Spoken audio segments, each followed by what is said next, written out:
আসসালামু আলাইকুম। আজকে আমি দেখাবো পালং শাক দিয়ে মজার একটি নাস্তা রেসিপি। এখানে আমি পালং শাক সিদ্ধ নিয়েছি এবং সাথে কাঁচামরিচ সিদ্ধ, সাথে আছে হোয়াইট সস।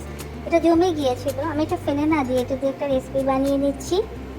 সাথে অ্যাড করেছি ময়দা এবং লবণ এবং একটু সামান্য পরিমাণ তেল দিয়ে আমি এটা একটি ব্যাটার তৈরি করে নিলাম। এখানে আমি কোনো পানি ব্যবহার করিনি। প্যানে আমি তেল দিয়ে নিয়েছি, প্যান গরম হয়ে গেছে। এখন আমি ব্যাটারটি ছড়িয়ে দিলাম। সুন্দর বড় একটা রুটির মতো করে নিয়েছি। এটা আমি এখন ঢেকে দিলাম, ঢেকে আমি ওয়েট করছি হওয়ার জন্য। আমি ঢাকনা খুলে দেখছি কি অবস্থা। এটা এখন আমি খুব সাবধানে উল্টিয়ে দেবো, যেহেতু জিনিসটা বড়, মাঝখান থেকে ভেঙে না যায়, সেজন্য সাবধান। আমি উল্টিয়ে দিলাম এবং খুন্তি দিয়ে আমি চাপ দিচ্ছি যেন কাঁচা না থাকে। আর একটু ওয়েট করছি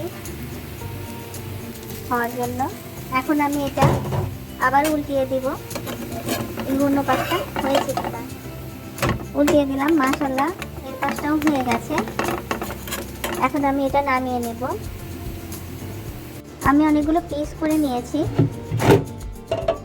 এটা খেতে অনেক মজা এবং অনেক হেলদি একটা রেসিপি। সবাই ভালো থাকবেন। আল্লাহ হাফেজ।